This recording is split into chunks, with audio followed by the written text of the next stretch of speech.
नमस्कार। आज हम एक ऐसी उलझन पर बात करने वाले हैं जिसे शायद हम सब आजकल महसूस करते हैं। मतलब ये ध्यान का बार बार भटकना, है ना। मोबाइल पर घंटों निकल जाते हैं, पता ही नहीं चलता, और जो ज़रूरी काम है वो बस टलते जाते हैं। तो ऐसा हो क्यों रहा है, और क्या हम इस बिखरे हुए फोकस को वापस पा सकते हैं? इन्हीं सवालों के जवाब ढूंढने के लिए हमने ट्यूबो मोरिस की किताब डोपामाइन डिटॉक्स पर आधारित एक काफ़ी डिटेल्ड समीक्षा पढ़ी है। आज हम उसी समीक्षा के जरिए समझेंगे कि डोपामाइन, हाँ, ये केमिकल हमारी एकाग्रता को कैसे प्रभावित करता है, और कौन से प्रैक्टिकल तरीके हैं जिनसे हम अपना ध्यान वापस कंट्रोल में ला सकते हैं। हाँ, बिल्कुल। और ये सच में आज के टाइम की एक बहुत बड़ी चुनौती बन गई है।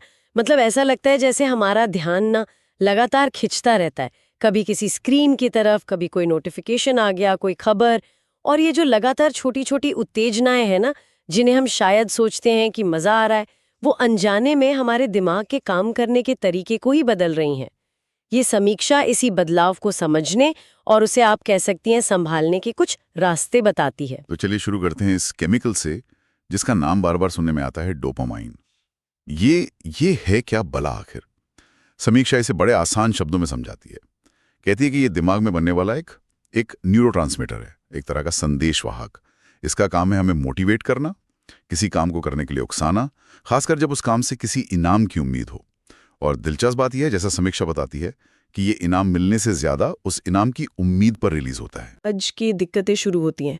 हमारी दुनिया, हमारा माहौल वो ऐसे डिजाइन हो गया है कि ये उम्मीद लगातार बनी रहे। सोचिए ना, सोशल मीडिया स्क्रॉल करते हुए ये उम्मीद कि कुछ मजेदार दिखेगा, गेम में अगले लेवल पे जाने की उम्मीद, या फोन पर मैसेज टोन बजी तो ये उम्मीद कि कुछ जरूरी होगा। ये सब हमारे डोपामाइन सिस्टम को ना लगातार जगाए रखते हैं, एक्टिव रखते हैं। समीक्षा इसे हाई डोपामाइन या ओवर स्टिमुलेशन कहती है। मतलब जरूरत से ज्यादा उत्तेजना, दिमाग हर वक्त अगले शायद कुछ अच्छा मिल जाए के इंतजार में फंसा रहता है। और इसका नतीजा, मतलब असर क्या होता है इसका? जब दिमाग को लगातार तेज, चटपटी और एकदम तुरंत मिलने वाली उत्तेजनाओं की आदत पड़ जाती है, तो वो चीजें जिनमें थोड़ा धीरज चाहिए या जिनमें तुरंत कोई रिवॉर्ड नहीं है, जैसे कोई किताब पढ़ना हो, ऑफिस का कोई लंबा प्रोजेक्ट पूरा करना हो, या यहाँ तक कि किसी दोस्त से गहरी लंबी बातचीत करनी हो, ये सब बहुत उबाऊ लगने लगते हैं, कभी कभी तो मुश्किल भी। ऐसा क्यों होता है? इसकी वजह ये है कि दिमाग का जो बेस लाइन है ना, वो बदल जाता है। आप ऐसे सोचिए, अगर आप रोज बहुत तेज आवाज में संगीत सुनने के आदी हो जाएं, तो धीमा संगीत आपको कैसा लगेगा? फीका। है ना? बिल्कुल वैसे ही जब दिमाग लगातार हाई स्टिमुलेशन में रहता है, बहुत ज्यादा उत्तेजना में, तो जो सामान्य जीवन की गतिविधियां हैं वो उसे उत्तेजित करने में, मोटिवेट करने में नाकाम रहती हैं। नतीजा नतीजा ये होता है कि हम उन कामों से बचने लगते हैं जिनमें मेहनत लगती है या गहरा ध्यान लगाना पड़ता है। इसी को हम कहते हैं टालमटोल, प्रोक्रेस्टिनेशन। और हम अनजाने में ही उन छोटी छोटी चीजों की तरफ भागते हैं जो तुरंत डोपामीन का एक शॉट दें। जैसे 5 मिनट के लिए फोन चेक कर लिया, कुछ मीठा खा लिया, या ऑनलाइन विंडो शॉपिंग कर ली। समीक्षा कहती है कि ये एक तरह का एक दुष्चक्र बन जाता है। जितना हम इन छोटी उत्तेजनाओं के पीछे भागते हैं, उतना ही हमारी गहरी एकाग्रता की क्षमता वो कमजोर होती जाती है। बाप रे! तो मतलब ये हुआ कि हम अनजाने में ही अपने दिमाग को ऐसा ट्रेन कर रहे हैं कि वो मुश्किल या कम मजेदार कामों पर टिक ही ना पाए। ये तो काफी काफी गंभीर बात है। तो फिर इसका कोई हल है? ये जो समीक्षा में डोपामाइन डिटॉक्स की बात की गई है, वो क्या है? क्या इसका मतलब है कि डोपामाइन को खत्म कर देना है? नहीं नहीं, बिल्कुल नहीं। ये समझना बहुत जरूरी है। डोपामाइन अपने आप में कोई विलन नहीं है। ये तो प्रेरणा के लिए, कुछ नया सीखने के लिए, खुशी महसूस करने के लिए, इन सब के लिए जरूरी है। डिटॉक्स का मतलब डोपामाइन को खत्म करना नहीं है, बल्कि वो जो अत्यधिक उत्तेजना है ना, ओवर स्टिमुलेशन, जिसके हम आदी हो गए हैं, उसको कम करना है। ये एक तरह से सिस्टम को रीसेट करने जैसा है। सोचिए, जैसे तेज धूप से अंधेरे कमरे में आने पर आंखों को एडजस्ट होने में थोड़ा टाइम लगता है ना, वैसे ही लगातार उत्तेजना के बाद दिमाग को भी शांत और सामान्य स्थिति में लौटने के लिए थोड़ा वक्त और सही माहौल चाहिए। डिटॉक्स बस यही माहौल बनाने की कोशिश है।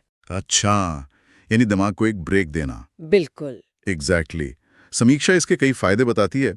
पहला और सबसे बड़ा फायदा तो यही है कि ध्यान लगाने की क्षमता वो वापस बढ़ने लगती है। जब दिमाग लगातार अगली उत्तेजना के पीछे नहीं भाग रहा होता, तो वो मौजूदा काम पर टिक पाता है, फोकस कर पाता है। दूसरा, एक तरह की आप कह सकते हैं मानसिक शांति महसूस होती है। जो दिमाग हर वक्त भागता रहता है ना, वो थोड़े धीमा पड़ता है। और तीसरा फायदा, जो शायद सबसे हैरान करने वाला है, वो ये कि जीवन की छोटी छोटी चीज़ों में ज़्यादा खुशी और संतोष मिलने लगता है। सुबह की चाय का स्वाद, किसी किताब के पन्ने पलटना या बस बाहर चिड़ियों की आवाज़ सुनना, ये चीज़ें ज़्यादा सुखद लगने लगती हैं, क्योंकि दिमाग अब छोटी हल्की उत्तेजनाओं के लिए भी ज़्यादा संवेदनशील हो गया है। अरे वाह, ये सुनने में तो बहुत ही अच्छा लग रहा है। समीक्षा ये भी बताती है कि इस डिटॉक्स को करने के अलग-अलग तरीके या लेवल हो सकते हैं। क्या आप उनके बारे में थोड़ा और बता सकती हैं? बिल्कुल। समीक्षा मुख्य रूप से 3 स्तरों का जिक्र करती हैं, ताकि लोग अपनी ज़रूरत और सहूलियत के हिसाब से चुन सकें। पहला स्तर सबसे सख्त वाला, 48 घंटे का पूर्ण डिटॉक्स। इसमें कोशिश ये होती है कि लगभग सभी बाहरी और तेज उत्तेजनाओं से दूर रहा जाए। मतलब no phone, no internet, no TV, no games, यहाँ तक कि शायद बहुत लाउड संगीत या जंक फूड भी नहीं। इसका मकसद है दिमाग को पूरी तरह से रीसेट करना, एक डीप क्लीन की तरह। दूसरा स्तर थोड़ा कम सख्त है, 24 घंटे का डिटॉक्स। नियम करीब करीब वैसे ही रहते हैं, लेकिन समय आधा हो जाता है। ये भी काफी असरदार हो सकता है, खासकर शुरुआत के लिए।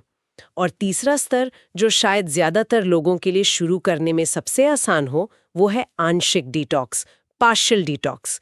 इसमें आप सब कुछ बंद नहीं करते, बल्कि सिर्फ उन 1 या 2 चीजों से पूरी तरह दूरी बनाते हैं जो आपकी सबसे बड़ी लत है या ध्यान भटकाने का सबसे बड़ा कारण है। जैसे हो सकता है किसी के लिए ये इंस्टाग्राम हो, किसी के लिए यूट्यूब की लत हो, किसी के लिए ऑनलाइन गेम्स, या किसी के लिए बार बार न्यूज़ चेक करने की आदत। वाला आइडिया ज़्यादा प्रैक्टिकल लग रहा है।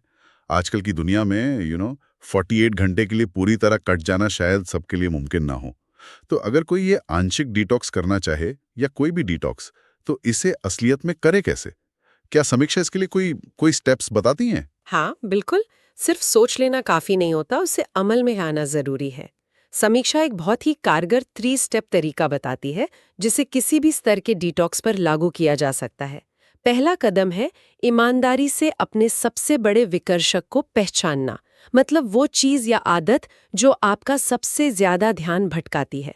ये थोड़ा मुश्किल हो सकता है, क्योंकि हमें अक्सर अंदाजा ही नहीं होता कि हमारा कितना समय कहाँ जा रहा है। क्या वो सोशल मीडिया है? अगर हाँ, तो कौन सा ऐप? क्या वो नेटफ्लिक्स है या बार बार कुछ खाने की आदत? यहाँ पूरी ईमानदारी चाहिए। चाहें तो 1-2 दिन अपने टाइम को ट्रैक करके भी देख सकते हैं कि असल में समय जा कहाँ रहा है। हाँ, ये तो बिल्कुल सच है। कई बार हम सोचते हैं कि हम बस 5 मिनट के लिए फ़ोन देख रहे हैं और वो कब 1 घंटा बन जाता है पता ही नहीं चलता। तो ठीक है, पहला कदम हुआ पहचानना। इसके बाद? दूसरा कदम है छोटे छोटे अवरोध बनाना, बैरियर्स खड़े करना। इसका मतलब है कि अपनी उस लत वाली चीज और खुद के बीच थोड़ी रुकावटें पैदा करना। सिर्फ इच्छा शक्ति पे निर्भर रहने की बजाय माहौल को ही बदल देना। समीक्षा कुछ उदाहरण देती है, जैसे अगर फोन सबसे बड़ा दुश्मन है तो काम करते समय उसे दूसरे कमरे में रख दें। सिंपल। या कम से कम उन ऐप्स के नोटिफिकेशंस बंद कर दें जो बार बार आपको अपनी तरफ खींचते हैं। अगर रात को देर तक वेब सीरीज देखने की आदत है तो एक नियम बना ले कि सोने से 1 घंटा पहले वाईफाई बंद कर देंगे। अगर बेवजह स्नैक्स खाने की आदत है तो घर में जंक स्नैक्स रखना ही बंद कर दें। है ही नहीं तो खाएंगे कैसे? ये छोटे छोटे अवरोध उस आदत को शुरू करना ही थोड़ा मुश्किल बना देते हैं। अरे वाह, ये अवरोध वाला आइडिया तो बहुत दिलचस्प है। मतलब इच्छा शक्ति के भरोसे रहने की बजाय सिस्टम ही ऐसा बना दो कि वो आदत चलाना मुश्किल हो जाए। ये असल में उस हैबिट लूप को तोड़ने जैसा है जिसके बारे में हम सुनते हैं, है ना, स्टिमुलस रिस्पॉन्स वाला। बिल्कुल सही पकड़ा, वही बात है। हर आदत एक संकेत क्यू से शुरू होती है, फिर एक रूटीन व्यवहार होता है, रूटीन, और अंत में एक इनाम मिलता है। और यही इनाम उस आदत को पक्का करता है। ये जो अवरोध है, ये उस संकेत और रूटीन के बीच में बाधा डालते हैं। जैसे फोन का नोटिफिकेशन बजा, उससे तुरंत उठा लिया, रूटीन, और फिर स्क्रॉल करने से डोपामाइन किक मिली, इनाम। अगर नोटिफिकेशन ही बंद है, अवरोध, तो वो लूप या तो शुरू ही नहीं हो पाता या फिर कमजोर पड़ जाता है। समझ गया, बिल्कुल लॉजिकल है। और तीसरा कदम क्या है? तीसरा कदम, जिसे समीक्षा काफी महत्वपूर्ण मानती है, वो है सुबह के पहले घंटे को संभालना, उसे प्रोटेक्ट करना। ज्यादातर लोग क्या करते हैं, सुबह उठते ही सबसे पहले अपना फोन चेक करते हैं, email, message, social media feeds. इससे होता यह है कि दिन की शुरुआत ही प्रतिक्रिया मोड में होती है। मतलब आप दूसरों के एजेंडा पर रिएक्ट कर रहे होते हैं। दिमाग तुरंत बाहरी शोर से भर जाता है। समीक्षा कहती है कि सुबह का पहला घंटा बहुत कीमती है। इसे जानबूझकर उन विकर्षकों से बचाकर रखना चाहिए। इसकी जगह कुछ ऐसा करें जो आपको शांत, फोकस्ड और प्रोएक्टिव महसूस कराए। जैसे कुछ देर ध्यान कर लिया, थोड़ी एक्सरसाइज कर ली, अपने दिन के लक्ष्य लिख लिए, जर्नलिंग, या कोई अच्छी किताब के 2 पन्ने पढ़ लिए। कुछ भी जो आपको अपने कंट्रोल में महसूस कराए। यानी दिन की शुरुआत अपने कंट्रोल में रखना, ना कि दुनिया के शोर शराबे के कंट्रोल में। ये बात तो समझ में आती है। अगर सुबह की शुरुआत ही शांत और फोकस्ड हो तो शायद पूरे दिन उसका असर रहता होगा। निश्चित रूप से सुबह की ये शुरुआत पूरे दिन के लिए आपकी मानसिक स्थिति को सेट कर सकती है, टोन सेट कर सकती है।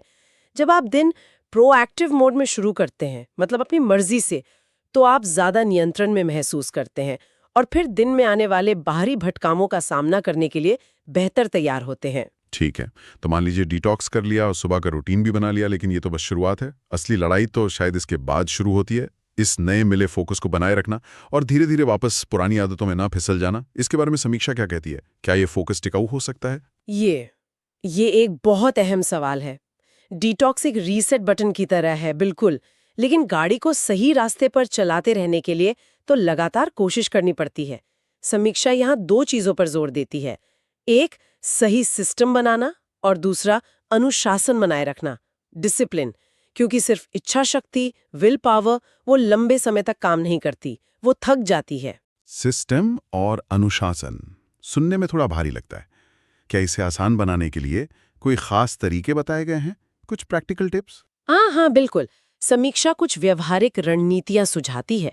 एक बहुत कारगर तरीका है दिन का सबसे जरूरी या सबसे मुश्किल काम उसे सबसे पहले निपटा लेना, सुबह सुबह ही। इसे अक्सर ईट द फ्रॉग तकनीक भी कहते हैं। मतलब जो सबसे बड़ा मेंढक है उसे पहले निगल लो। जब आप सुबह सुबह ही उस बड़े काम को कर लेते हैं जिससे आप बच रहे थे, तो बाकी का दिन हल्का महसूस होता है और कॉन्फिडेंस भी बढ़ता है। टाल मटोल की आदत पर यह सीधा वार है। हाँ, ये मैंने सुना है, ईट द फ्रॉग। जो काम सबसे मुश्किल लगे उसे पहले कर डालो। ठीक है, और क्या तरीके हैं? दूसरा तरीका है टाइम ब्लॉकिंग। मतलब अपने कैलेंडर में खास कामों के लिए निश्चित समय स्लॉट तय करना और उस दौरान सिर्फ उसी काम पर फोकस करना, बिना किसी भटकाव के। जैसे तय कर लिया कि सुबह 9 से 11 बजे तक सिर्फ रिपोर्ट पर काम करना है, तो उस दौरान ईमेल बंद, फोन साइलेंट, बस वही काम। तीसरा, अपने काम करने की जगह को उसे विकर्षण मुक्त बनाना, डिस्ट्रैक्शन फ्री माहौल। अगर मुमकिन हो तो फोन दूर रखना, कंप्यूटर पर गैर जरूरी टैब्स बंद रखना, शांत जगह चुनना। समीक्षा का निचोड़ एक लाइन में है: असली प्रोडक्टिविटी इज इक्वल टू एक कारगर सिस्टम प्लस उसे निभाने का अनुशासन। सिस्टम प्लस अनुशासन, ये बात गांठ बांधने वाली है। लेकिन फिर भी मन तो फिसलता है ना? कभी ना कभी तो वो पुरानी आदतें वापस खींचेंगी। उस रिलैप्स से बचने का कोई तरीका? वापस फिसलने से कैसे बचे? रिलैप्स होना मतलब पुरानी आदतों में लौटना, ये बहुत स्वाभाविक है, खासकर जब आदतें बहुत गहरी हों। कोई बड़ी बात नहीं है। समीक्षा इससे बचने के लिए भी कुछ उपाय बताती है। पहला है सचेत रहना, माइंडफुल रहना। जब भी उस पुरानी लत का खिंचाव महसूस हो, जैसे फोन उठाने की तेज इच्छा हो रही है, उसे पहचानें, नोटिस करें, बस ध्यान दें कि हाँ, ये इच्छा उठी है। तुरंत उस पर एक्ट करने के बजाय एक पल रुकें, एक सांस लें। ये छोटा सा पॉज भी बहुत ताकतवर हो सकता है। यानी उस आवेग के ऑटो पायलट मोड को तोड़ना, बस एक पल के लिए रुक जाना। बिल्कुल। दूसरा उपाय है एक आपातकालीन योजना पहले से तैयार रखना, एक इमरजेंसी प्लान। पहले से सोचकर रखें कि जब वो तीव्र इच्छा उठेगी तो आप उसकी जगह क्या करेंगे। कोई दूसरा हेल्दियर ऑप्शन, जैसे अगर फोन चेक करने का जोर से मन करे तो नियम बना लें कि आप पहले उठकर 5 मिनट टहलेंगे या 1 गिलास पानी पिएंगे। ये उस आवेग को टालने और उसकी दिशा बदलने में मदद करता है। हाँ, ये आपातकालीन योजना वाली बात मुझे बहुत काम की लग रही है। ये उस मुश्किल पल में ना एक बना बनाया रास्ता दे देती है कि अब क्या करना है, भटकने से बचाती है। और कोई तरीका? तीसरा तरीका है अपनी प्रगति पर नजर रखना, ट्रैक करना।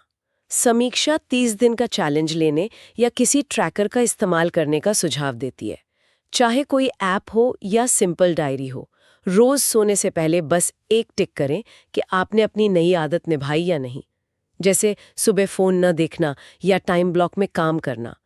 जब हम अपनी लगातार की गई कोशिशों को देखते हैं ना, भले वो छोटी छोटी हों, तो उससे हौसला बढ़ता है। ये छोटी छोटी जीतें मिलकर ही बड़ी आदत बनती हैं। ये हमें दिखाता है कि हाँ, बदलाव मुमकिन है और हम अपने व्यवहार को नियंत्रित कर सकते हैं। तो कुल मिलाकर ये पूरी बातचीत और इस समीक्षा का निचोड़ सार यही लगता है कि आज की इस हाइपर कनेक्टेड दुनिया में, जहां हर चीज हमारा ध्यान खींचने की होड़ में लगी है, अपने फोकस को साधना और उसे सही जगह लगाना, ये अपने आप में एक बहुत बड़ी सुपर पावर जैसा है। असली संतुष्टि और शायद सफलता भी वो लगातार मिलने वाले छोटे छोटे डोपामीन हिट्स में नहीं है, बल्कि गहरे काम करने में, चीजों को ध्यान से अनुभव करने में और जीवन में थोड़ी सादगी लाने में है।